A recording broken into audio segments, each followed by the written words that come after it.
እናወራለን ማለት ነው። ጥቂት ሁለተኛ ላይ ደግሞ ከሱ ጋር ያሉ በረከቶች በሚል ርዕስ ከሱ ጋር ያሉ በረከቶች በሚል ርዕስ ሁለቱም ነገሮች ሰፋ በተን አድርገን ተማምረን እንጨርሳለን ማለት ነው። አሜን። እንግዲህ የተወሰነ ጊዜ የምናስበው ስለ መገረዝ ሊሆን ነው ማለት ነው። የመገረዝ በረከቶች የሚሉትን ሀሳቦች አንስተን እናወራለን። ምክንያቱ ምንድን ነው? ጳውሎስ ስለ መገረዝ እንዲጽፍ ግድ ያለበት ምክንያት ኖስቲዝም አንደኛው የትምህርቱ አካሄድ ከጁዲዝም ጋር ስለሚገናኝ መገረዝ ያስፈልጋል ፍጹም ለመሆን መገረዝ ግድ ነው ብሎ አማኞቹን ያስተምር ስለነበረ ጳውሎስ ይሄንን የመገረዝን ትክክለኛ ትምህርት ማስቀመጥ ስለነበረበት ስለ መገረዝ ጽፏል ማለት ነው። ስለዚህ ስለ መገረዝ ስናጠና ቁጥር 11 ብቻ ነው የምናየው። ቆላስይስ መጽሐፍ ምዕራፍ 2 ቁጥር 11 ብቻ እንደገና ሲናበባት እናንተም ይዋትና ቁጥር 11 ብቻ ቀስ ብላችሁ እንደገና ይዋት የሥጋንም ሰውነት በመግፈፍ ያያችሁ የሥጋንም ሰውነት በመግፈፍ ይላል። ቁጥር 11 በመግፈፍ በክርስቶስ መገረዝ በእጅ ባተደረገ መገረዝ 2 በሱ ሆናችሁ ደግሞ ተገረዛችሁ ይላል። እግዚአብሔር አምላክ ይባረክ። ስለዚህ ይህንን ነገር እንግዲህ ስለመገረዝ እኛ እንደ አማኞች በቂ እውቀት ግንዛቤ መያዝ ስላለብን ዛሬ የምናጠናው 2 አይነት መገረዝ አለ። 2 አይነት ለትምህርት የሚጠቅመን ብለን በሁለት እንክፈለውና አንደኛውን የአይሁድ መገረዝ ነው። የአይሁድ መገረዝ ብለን ስለሱ እናጥና። ሁለተኛ ደግሞ የአማኞች መገረዝ እንበለው። የአማኞች ግርዘት ወይም የአማኞች መገረዝ ብለን በሁለት ከፍለን ማየት ግድ አለብን ማለት ነው። የአማኞች ግርዘት አለ፣ ደግሞ የአይሁዶች ግርዘት። ሁለቱን አንድ በአንድ ጊዜ ወስደን እናያለን ማለት ነው። ከመጀመሪያው ነጥብ እንጀምር። የአይሁድ ግርዘት ማንንም ሰባኪ ማንንም አስተማሪ ወስዳችሁ ስለ አይሁድ ግርዘት አስተምር፣ ኮንሴፕቱ ምንድን ነው ብላችሁ ጠይቁት። ቀጥታ የሚለው አብርሃም ጋር አብርሃም የግርዘት ጀማሪ ነው። ከአብርሃም በፊት የነበሩ አባቶቻችን በሙሉ አልተገረዙም። ከአብርሃም በፊት ከምድር ፍጥረት እስከ አብርሃም እንደሚባለው 2000 ዓመት በላይ አልፏል። በዚህ ሁሉ ዓመታት ስለ ግርዘት ያስተማረም የሰበከም የለም። መገረዝ የሚለውን ቃል የምናገኘው ከአብርሃም ጋር ተገምዶ አይደል? ከአብርሃም በፊት የለም፣ ቃሉም የለም። ኖህ ጋር ብትሄዱ የለም፣ አያውቀውም። ሄኖክ ጋር ብትሄዱ የለም፣ ምን ፍጹም አይገኝም። ስለዚህ ግርዘት የሚለውን ትምህርት ለማስተማር ስንንደረደር ግዴታ የምንሄደው አብርሃም ጋር። ስለዚህ እኛም እዛ እንሂድና ትንሽ ታሪካዊ ዳራ መሰረት ጥለን እንነሳ። ኦሪት ዘፍጥረት ምዕራፍ 17 ያያችሁ ቢሆን ደግሞ በጣም ያምራል። ትንሽ ጻፍ አድርጋችሁ ጥቅሱ እናንተም አንብቡት። ኦሪት ዘፍጥረት ይጠበቃችኋል። ምዕራፍ 17 ከቁጥር 10 እስከ 14 ላንብብላችሁ። በእኔና በአንተ መካከል ካንተም በኋላ በዘርህ መካከል የምትጠብቁት ቃል ኪዳኔ ይህ ነው። ካንተ ወንድ ሁሉ ይገረዝ፣ የቁልፈቱንም ሥጋ ትገርዛቸዋለህ። በእኔና በአንተ መካከል ላለው ቃል ኪዳን ይህ ይሰመርበት ምልክት ነው። ሳይ ምልክት ነው። የስምንት ቀን ልጅ የስምንት ቀን ልጅ ይገረዝ። በቤት የተወለደ ወይም ከዘራችሁ አይደለ በብር ከእንግዳ ሰው የተገዛ ወንድ ሁሉ በትውልዳችሁ ይገረዝ። በቤት የተወለደ በብርህም የተገዛ ፍጹም ይገረዝ። ቃል ኪዳኔ በሥጋችሁ የዘላለም ቃል ኪዳን ይሆናል። የቁልፈቱን ሥጋ ያልተገረዘ ቆላፋ ሰው ሁሉ ያቺ ነፍስ ከወገኗ ተለይታ ትጥፋ፣ የቃል ኪዳን አፍርሳለች። ቁጥር 15 እግዚአብሔርም አብርሃምን አለው የሚስትህን የሶራን ስም ሶራ ብለህ አትጥራ፣ ስሟ ሳራ ይሆናለች። እባርካት፣ ደግሞ ከእርሷ ልጅ እሰጥሃለሁ፣ እባርካትማለሁ፣ የአሕዛብ እናት ትሆናለች፣ የአሕዛብ ነገሥታት ከእሷ ይወጣሉ። አብርሃምም በግንባሩ ወደቀና ሳቀ። ሳቅ ብዙ ትርጉም አላት። ከዛ እየሳቀ በልቡ እንዲያሰበ የ100 ዓመት ሰው በሆኑ ልጅ ይወልዳል? 90 ዓመት የሞላት ሶራ ትወልዳለች እያለ ይስቃል።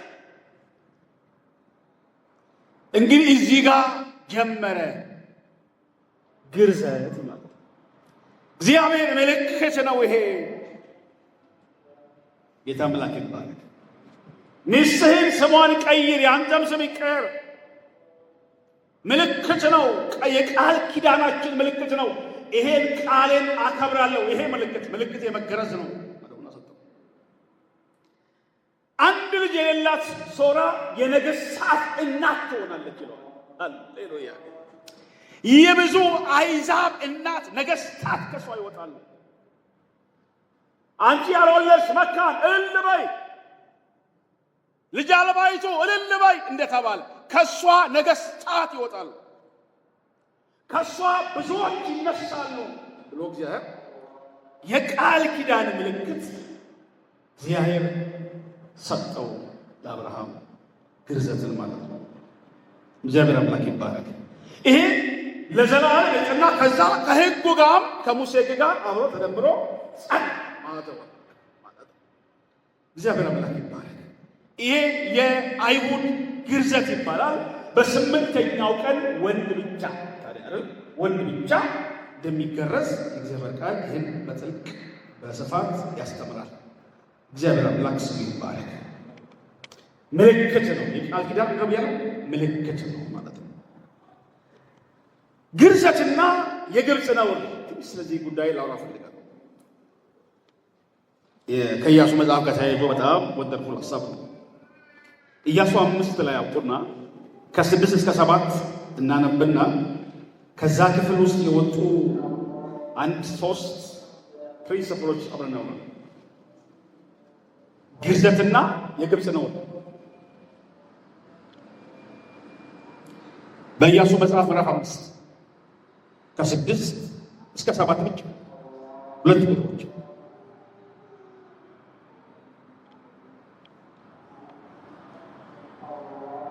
እሺ 6 7 8 9 ጨምራለሁ። እግዚአብሔርም ወተትና ማር የምታፈሰውን ምድር ለእኛ ይሰጠን ዘንድ ለአባቶቻቸው የማለላቸውን ምድር እንዲያሳዩአቸው የማለላቸው ከግብፅ የወጡ የእግዚአብሔር ቃል ያልሰሙ እነዚያ ሰልፈኞች ሁሉ እስኪጠፉ ድረስ የእስራኤል ልጆች 40 ዓመት በምድረ በዳ ይሄዱ ነበር። ተከር ማለት ልጆቻቸውን በእነሱ ፋንታ አስነሳ። እነዚያንም ኢያሱ ገረዛቸው። በመንገድ ላይ ሳሉ ስላልገረዛቸው ሸለፈታሞች ነበሩ። ቁጥር 8 ሕዝቡም ሁሉ ፈጽሞ በተገረዙ ጊዜ እስኪሉ ድረስ በሰፈር ውስጥ በሰፈራቸው ተቀመጡ። እግዚአብሔርም ኢያሱ በደንብ ዛሬ የግብፅን ነውር ከእናንተ ላይ አንከባልያለሁ። ስለዚህ እዛ ስፍራ ስም እስከ ዛሬ ድረስ ጌልጌላ ተብሎ አሜን። 3 ፕሪንሲፕል ስለ ግርዘትና ስለ ነውር።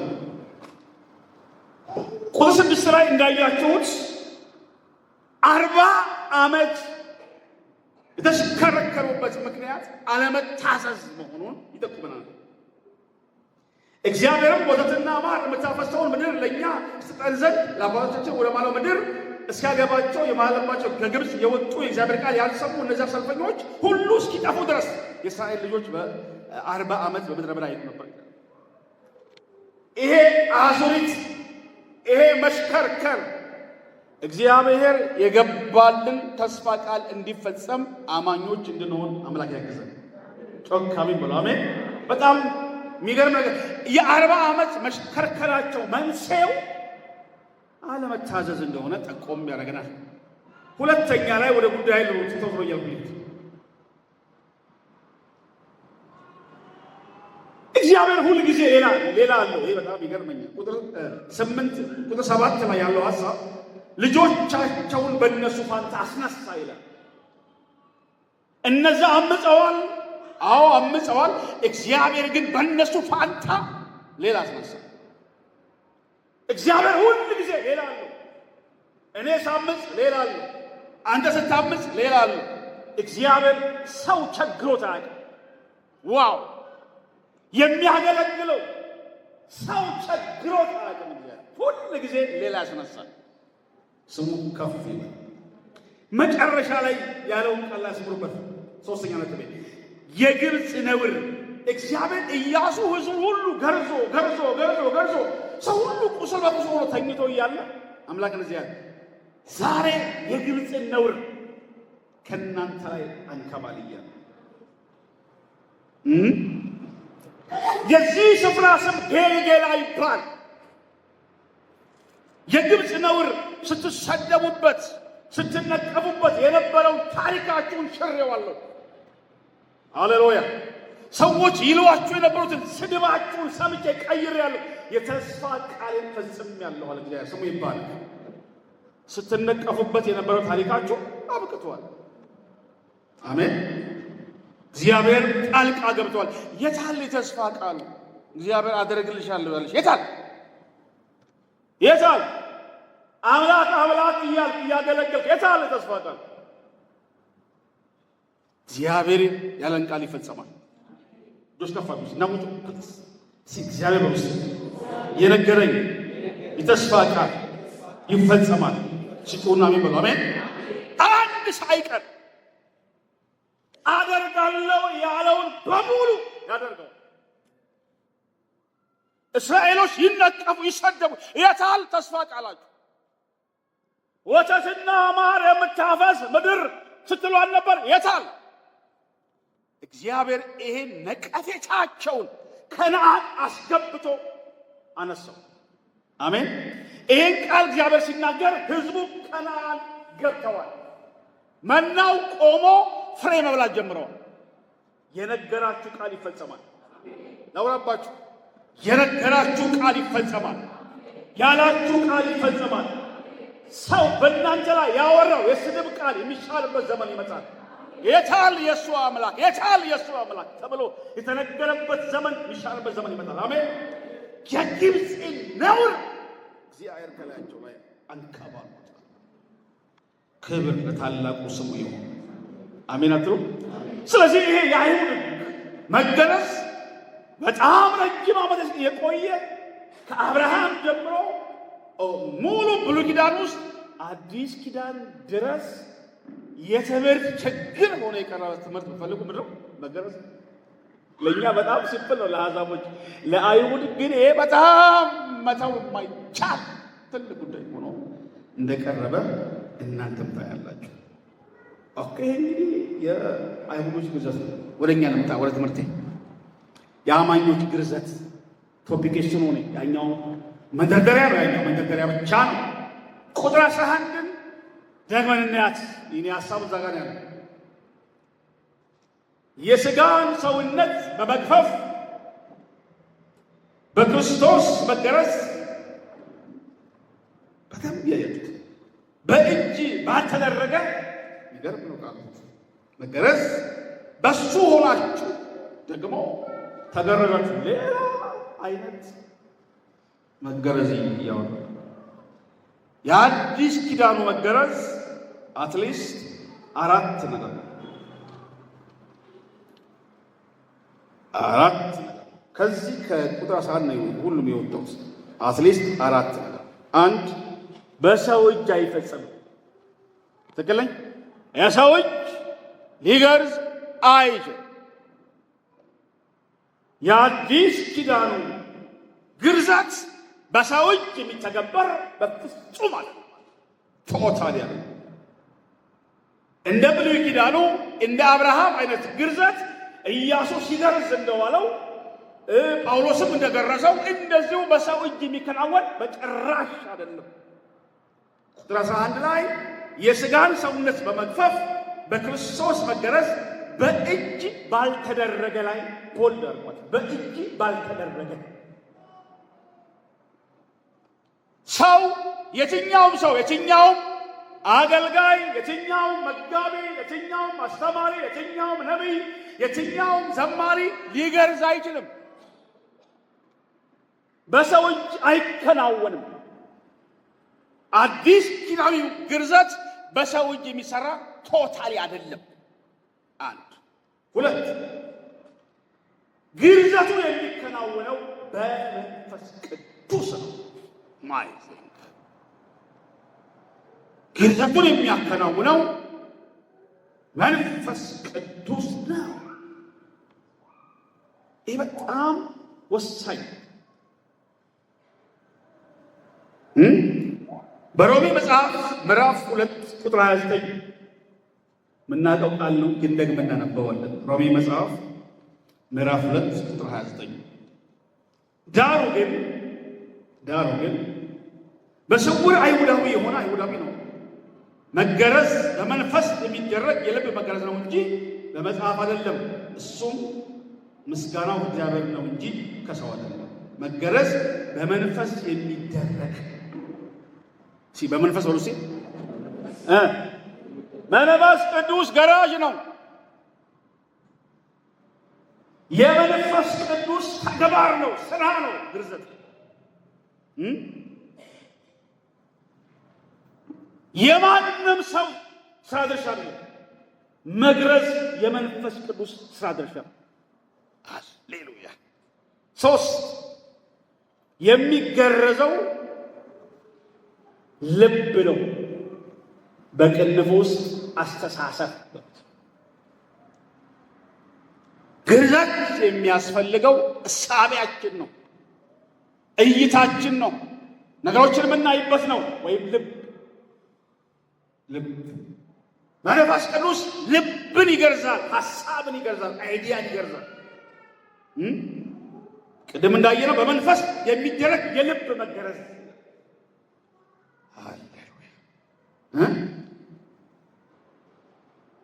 እስጢፋኖስ ሲሰብክ እናንተ ጆሮአችሁ ልባችሁ ያልተገረዘ ይላቸዋል። ልብ ነው የሚገረዘው። ዘዳግም 30 ላይ ሂዱና ጥቅስ እናስቀምጥ። ቁጥር 6 ላይ ዘዳግም 30 ቁጥር 6 ላይ የታያት ጥሩ ነው። 30 ቁጥር 6 ላይ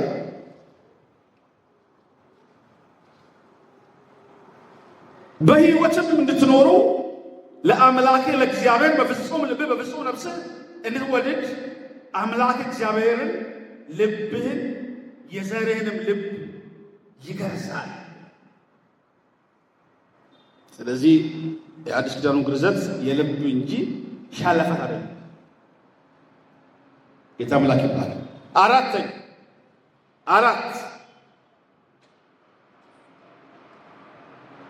የተገረዝነው በክርስቶስ ስንሆን ነው። እቺን ለመቃር የተገረዝነው በክርስቶስ ስንሆን ጴንጤ የሆንለት ኢየሱስ እኛ ቤት ሲገባ፣ መንፈስ ቅዱስ እኛ ቤት ሲገባ የመጀመሪያ ተግባሩ ግርዘት ማከናወን። የመጀመሪያ ተግባሩ አንዳንድ ጻብጅ ነው የሚለው መለኮታዊ ሰርጀሪ ነው ይላል። ዲቫይን የሆነ ሰርጀሪ። ሰውየው ሳይደነዝዝ መርፌ ሳይወጋ በቆመበት ንስሐ ሲገባ ኢየሱስን የሕይወቱ ጌታና አዳኝ አድርጎ ሲቀበል መንፈስ ቅዱስ ወደ እሱ ገብቶ ሰርጀሪ ያካሂዳል። አሜን። ያኔ ይብሮት እዚህ ነው ብዬ አስባለሁ። ጴንጤ ቸርች ሰዎች ሄደው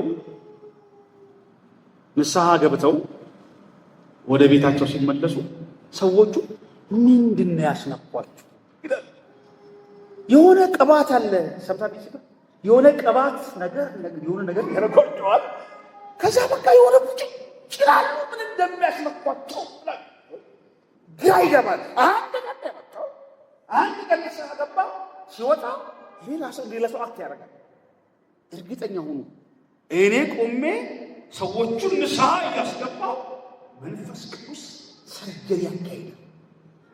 ልቡ ይገረዘ አሜን በሉ አሜን። ሁላችን ተገርዘን እዚህ ያለ ነው።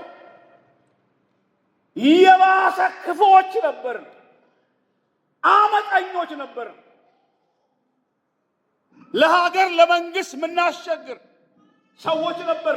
ውስጣችን እንዴት እንደገባ ሳናቅ የእኛን ህይወት ገርዞ ያበጀ አምላክ ስሙ ይባረክ። የለወጠን ጌታ ይባረክ። የሆነ ነገርማ ሆነናል። ኃጢአት እንድንጠላ፣ ጽድቅን እንድንወድ፣ ወደ እግዚአብሔር ቤት እንድንሮጥ የሚያስገድድ የግርዘት ስርዓት እያውስጥ ተፈጽሞ ቁጥር 11 እንድገባት አረናበባት ስወዳት በእውነት ሪሊ በጣም የምትገርም ወርድ ቁጥር 11 ሲአረናበባት 2:11 ማለት ነው። ቆላስይስ የሥጋን ሰውነት በመግፈፍ በክርስቶስ መገረዝ በእጅ ባተደረገ መገረዝ በሱ ሆናችሁ ደግሞ ተገረዛችሁ። ሌላ ግርዘት አያስፈልግም። አሁን ተገርዛችኋል። በመንፈስ ቅዱስ ውስጣችሁን ገርዟል ይላል ጳውሎስ። ለዘላለም ስሙ ይባረክ። ልቀጥል፣ ሁለተኛው ሐሳብ ልቀጥል። ከሱ ጋር የተገኙ በረከቶች። ይሄ በጣም ጥብቅ አዲስ ኪዳናዊ እውነት ነው። በጣም ቀስ ብላችሁ እንድትሰሙ ይፈልጋል። ያመዛዘናችሁ እንድትሰሙ ይፈልጋል በጥንቃቄ። ከቁጥር 12 እስከ 13 ድረስ እናንተ ሞትና ስንት ጊዜ ነው ከሱ ጋር የሚል ቃል ያለው? ሲቁጠሩ ከሱ ጋር የምትል ቃል 12 እና 13 ብቻ አንብባችሁ ስንት ተገኘ? 3 ጊዜ 3 አብረን ነው። በጥምቀት ከሱ ጋር ተቀበራችሁ፣ በጥምቀት ደግሞ ከሙታን ባስነሳው በእግዚአብሔር አሰራር በማመናችሁ ከሱ ጋር ተነሳችሁ። እናንተም በበደላችሁና ሥጋችሁን ባለመገረዝ ሙታን በሆናችሁ ጊዜ ከሱ ጋር ተቀበራችሁ፣ ከሱ ጋር ተነሳችሁ፣ ከሱ ጋር የዘላለምን ሕይወት ሰጣችሁ። ከሱ ጋር እሱ ማን ነው? ክርስቶስ። አሜን። ያለ ኢየሱስ ሕይወት የለንም። ያለ ኢየሱስ ጸሎት የለም። ያለ ኢየሱስ አገልግሎት የለም። ያለ ኢየሱስ ክርስትና የለም። ኢየሱስ በማይነገርበት ስብከት፣ ኢየሱስ በማይነገርበት ትምህርት ለውጥ የለም። ነገራችን በሙሉ የተቆራኘው ከክርስቶስ ጋር ነው። ከሱ ጋር ሞትን፣ ከሱ ጋር ተቀበርን፣ ከሱ ጋር ተነሳን፣ ከሱ ጋር አረግን፣ ከሱ ጋር በአብ ቀኝ ተቀምጠናል፣ ከሱ ጋር እንገለጣለን። ደግማለሁ። አዲስ ኪዳን እውነት ከብሉይ ኪዳን አማኞች ይልቅ የተሻለ እውነት። ከክርስቶስ ጋር ሞትን፣ ከሱ ጋር ተቀበርን፣ ከሱ ጋር ተነሳን፣ ከሱ ጋር አረግን፣ ከሱ ጋር በአብ ቀኝ ተቀመጥን፣ ከሱ ጋር እንመለሳለን። መንፈሳዊ ፋክት ነው። እውነቴ ነው። ኢየሱስ ልካችን ነው። የሆነውን ሁሉ የሆነው ከሱ ጋር ስለሆንን ነው። ያገኘነውን ነገር ያገኘነው ከሱ ጋር ስለሆንን ነው። መዘመር የቻልነው ከሱ ጋር ስለቆምን ነው። መሰረት የቻልነው ከሱ ጋር ስለቆምን ነው። ንስሐችንን እግዚአብሔር የሚቀበለን ከሱ ጋር ስለቆምን ነው። ያለ ኢየሱስ የለም በጭራሽ። እግዚአብሔር ያማረ ዜማ አሸንፎት አያውቅም። እግዚአብሔርን የቃላት ማማር አያሸንፈውም። እግዚአብሔርን ደስ ያሰኘው አንድያ ልጁ ብቻ ነው፣ እሱም ክርስቶስ ነው። አዲስ ኪዳን ልጩ አዲስ ኪዳን ታሪካችን የተለወጠበት እኛም ሰው የሆንበት ይሄ መንፈስ ይግባባችሁ በሙላት ያገኛችሁ። አሜን። ከሱ ጋር ከበር፣ ከሱ ጋር ተነሳው፣ ከሱ ጋር አረብ፣ ከሱ ጋር ሰው ሆኛለሁ። ዋው! ይሄን በጥሩ ምሳሌ የሚያስረዳን ዮሐንስ ወንጌል ምዕራፍ 15 ነው። እስቲ አንድ ያውቁት 15:5 ደጋግመን የሰማነው ግን አሁንም ቀስ ብለን እንመልከተው። የዮሐንስ ወንጌል ምዕራፍ 15 ቁጥር 5 እዩት፣ ቀስ ብላችሁ ጎሽ ጌታ ይባርካችሁ። እዩት። እኔ አለ ኢየሱስ የወይን ግንድ ነኝ፣ እናንተ ቅርንጫፎች ናችሁ። ዋው! ያለ እኔ ምንም ልታደርጉ አትችሉ። በእኔ የሚኖር እኔም በሱ እሱ ብዙ ፍሬ ያፈራል። ይሄ ፋክት ነው። ያለ ኢየሱስ ምንም ማድረግ አንችልም። አሜን። ከወይኑ ግንድ ጋር ተጣብቀን ነው ሰላማችን የበዛው። ከወይኑ ግንድ ጋር ተጣብቀን ነው ያማረብን ግሪን የሆነው። ኢየሱስ ለዘላለም ጌታ። ስለዚህ እነዚህ ሁሉ በረከቶች ያገኙን ክርስቶስ ጋር በመተባበራችን ነው። ክርስቶስ ጋር ተዋሂደናል። እሱ ራስ እኛ ብልቶች ሆናል። አሜን አትሉ? እግዚአብሔር አምላክ ይባረክ። ቁጥር 14 እና 15 ጥቂት ልይዝበት እነሱ ያቀርጡ። ቁጥር 16 እና 17 ወንደር ይሄም ስለኛ አይደለም የሚያወራው በእኛ ላይ የነበረው የሚቃወመንን በትእዛዝ የተጻፈውን የዕዳ ጽሕፈት ደመሰሰው። አሜን አትሉ? እሱንም በመስቀል ጠርቆ ከመንገድ አስወግዶታል። አለቅነትን፣ ስልጣናትን ገፎ ድል በመንሳት በሱ እያዞረ በግልጽ አሳያቸው። አሜን። ሰይጣን ተሸንፏል። ሶስት ሴናዎች ጠላቴ ተሸንፏል። በሉ ጮክ ብላችሁ አንድ ጠላቴ ተሸንፏል። ሁለት ድገሙ። ጠላቴ ገና ልናሸንፈው እጃችንን ሰብስበን የምንሄደው ጠላት የለም። በኢየሱስ ክርስቶስ የመስቀል ላይ ሥራ እጁን ያልሰጠ ያልተሸነፈ በሰማይ ይሁን በምድር ከምድር በታች ምንም ጂኒ የለም። ዛሬ የኔን እጅ የሚፈልግ ወይ ደግሞ ደረስ የሚያደርጉት የኛን ካራቴ የሚፈልግ ጂኒ የለም። ሁሉም ተሸንፈዋል። ኢየሱስ አሸንፏቸዋል። ሰይጣን የተሸነፈ ጠላታቸው። አሜን አሜን አሜን። ያለን ውጊያ መሸነፉን እየነገር ተሸንፈሃል አትችለኝም፣ ተሸንፈሃል አትችለኝም መሸነፉን እየነገር ማባረር የኛ ስራ ነው እንጂ ገና ልናሸንፈው ምናምን ምን ነው ይል ትንሽ ይሄን እናገርበታል። ትንሽ የማርቆስ ወንጌል ምዕራፍ 1 ጥሩ ትምህርት ነው ብዬ አስባለሁ። እስኪ ሁላችሁ አጥና የማርቆስ ወንጌል ምዕራፍ 1 ጎሽ ዘመዶች ጌታ ይባርካችሁ። የማርቆስ ወንጌል ምዕራፍ 1 ቁጥር 23 ላይ አንድ ምኩራብ ውስጥ የተከናወነ ክስተት ነው። ወንድሞቼ ሲዩት ቀስ ብላችሁ ምኩራብ ውስጥ ነው የነገር ሀፕን ያደረገውና ክርስቶስ እዛ ምኩራብ ገብቶ እያስተማረ ነበር። ቁጥር 23 ጀምሮ ይላል በዛን ጊዜ በምኩራባቸው እርኩስ መንፈስ ያለበት ሰው ነበር። የሆነ ሰው ያለ እርኩስ መንፈስ ውስጡ ነው ያለው። ጥሩ እርሱም ድንገት መጮህ ጀመረ። የናዝሬቱ ኢየሱስ ሆይ አለ መንፈሱ። እሱ እየሰበከ ነው። ከአንተ ጋር ምን አለን? ልታጠፋን መጣህን?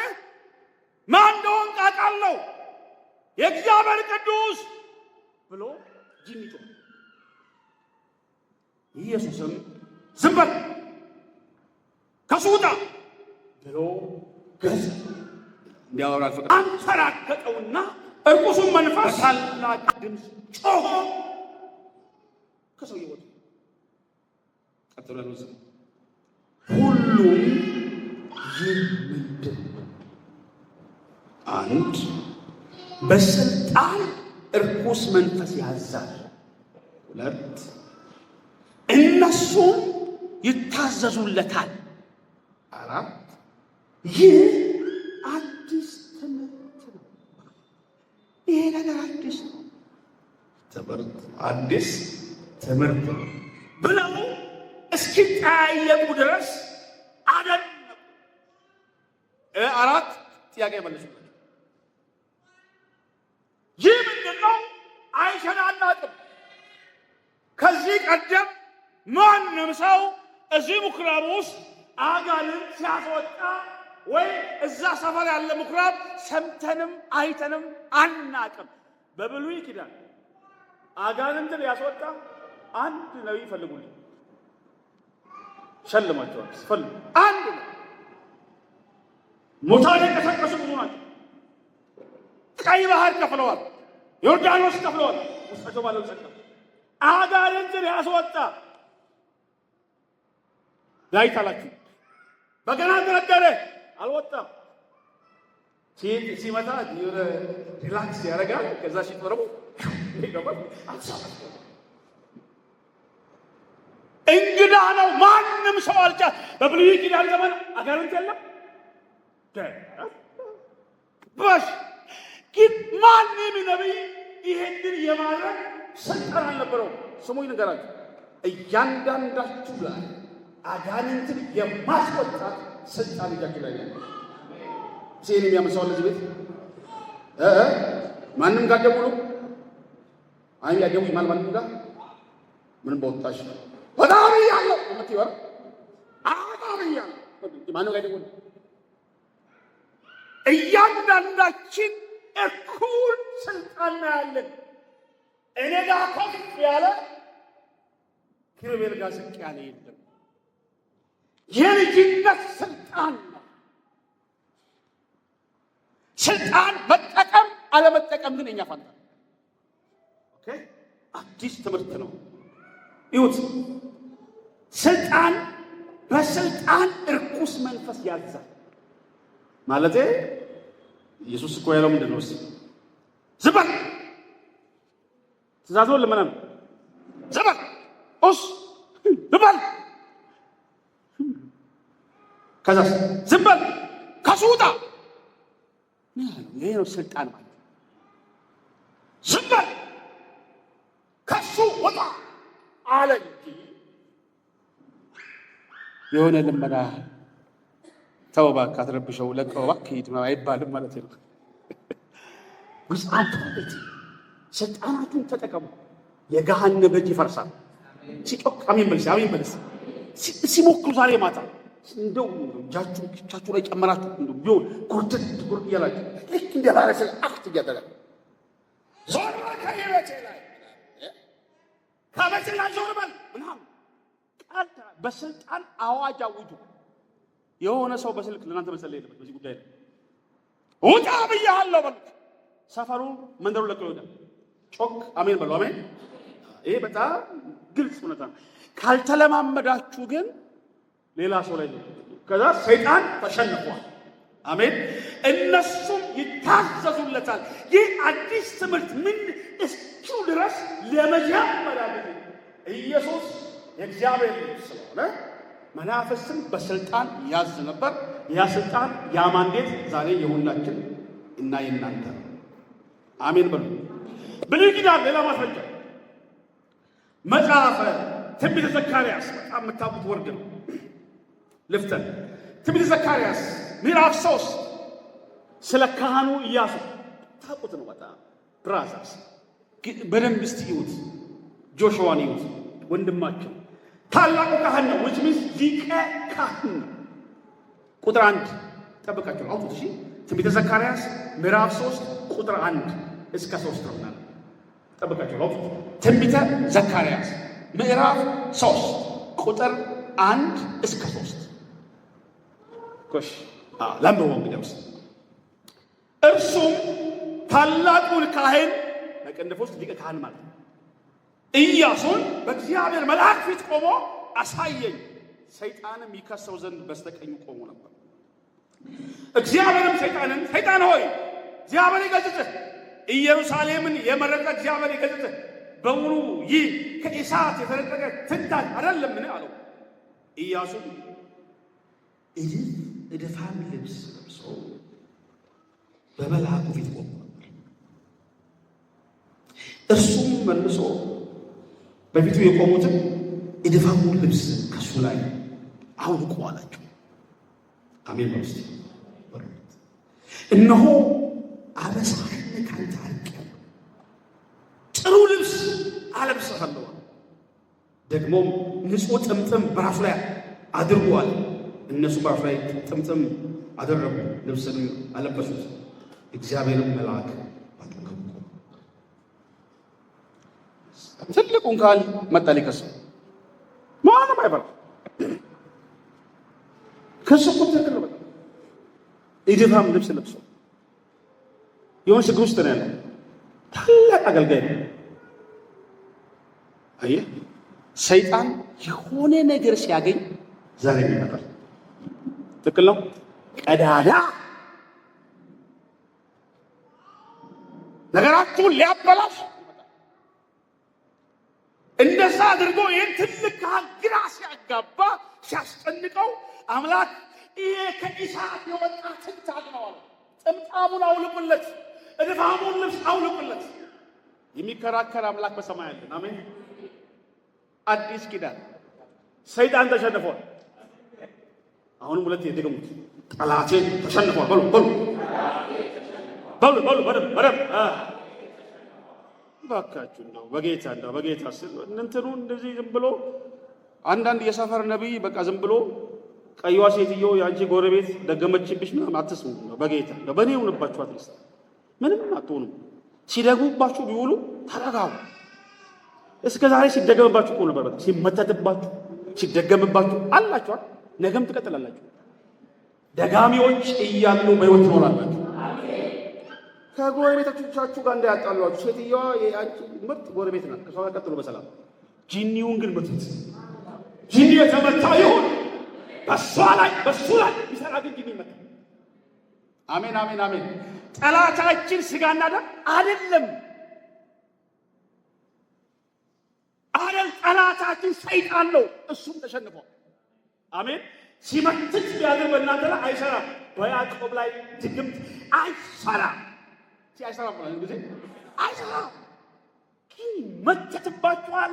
አንዳንድ እናንተ ታውቃላችሁ፣ ደግሞ አታውቁት። እንደውም ማታውቁት ይበዛል። ትክክል ነው። ማታውቁት እርፍ ነው። የማታውቁትን ሁሉ ግን እየሰበረ ያቆማችሁ እግዚአብሔር ይባረክ። ወጥተን በሰላም እንዳንገባ እንዳናገለግል ይደገማል። እግዚአብሔር ይመጣል። አሜን። ማጠቃላይ የበጉ ደም ማሸነፊያችን ነው። ዮሐንስ ራእይ ምዕራፍ 2 ቁጥር 11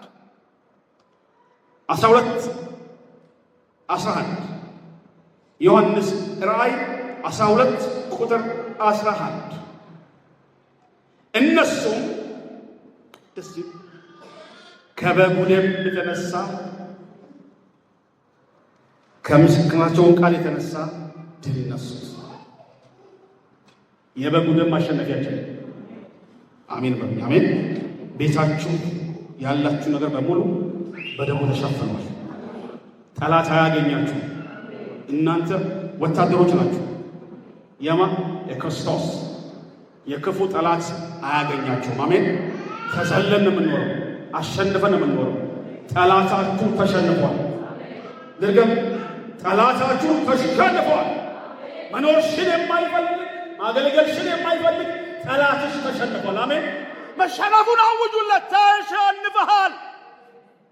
እኔና ልጆቼን አታገኝም። ተሸንፈሃል። አሌሉያ። አታገኘንም። ተሸንፈሃል ብለን ልናውጅ ያስፈልጋል። ማጠቃለያ ኮንክሉዥን ግድ ነው። ዛሬ ሁለት ነገር ነው ለዋላ የሚቀሩት። ስለ መገረዝ ከአብርሃም ተነስተን ግድ ነው አብርሃምን ለማንሳት አይቻልም። ስለ መገረዝ እሱ ጀማሪ ሆኖ ምክንያት አንስተን አይተናል። የግብፅ ነውር ከመገረዝ ጋር እንዴት እንደሚገናኝ ጠቆም አድርጌያችሁ አለፍ ያለው ከሱ ጋር የመሆን በረከቶች እነሱ አዲስ ገናዊ ትምህርት ከሱ ጋር ሞትን፣ ከሱ ጋር ተቀበር፣ ከሱ ጋር ተነሳን፣ ከሱ ጋር አረግን፣ ከሱ ጋር በአቀኝ ተቀምጠን የከበርን ሰዎች ነው። እኔ ከብረን ይባላል። አንድ ጊዜ ድገሙት። እኔ የከበርኩ የእግዚአብሔር አገልጋይ ማንም ሰው ሊያዋርደኝ አይችልም። የመጨረሻውን ክብር ከብረን ኢየሱስ ለዘላለም ጌታ እናመስግነው። ጌታ ስሙ ከፍ ይበል።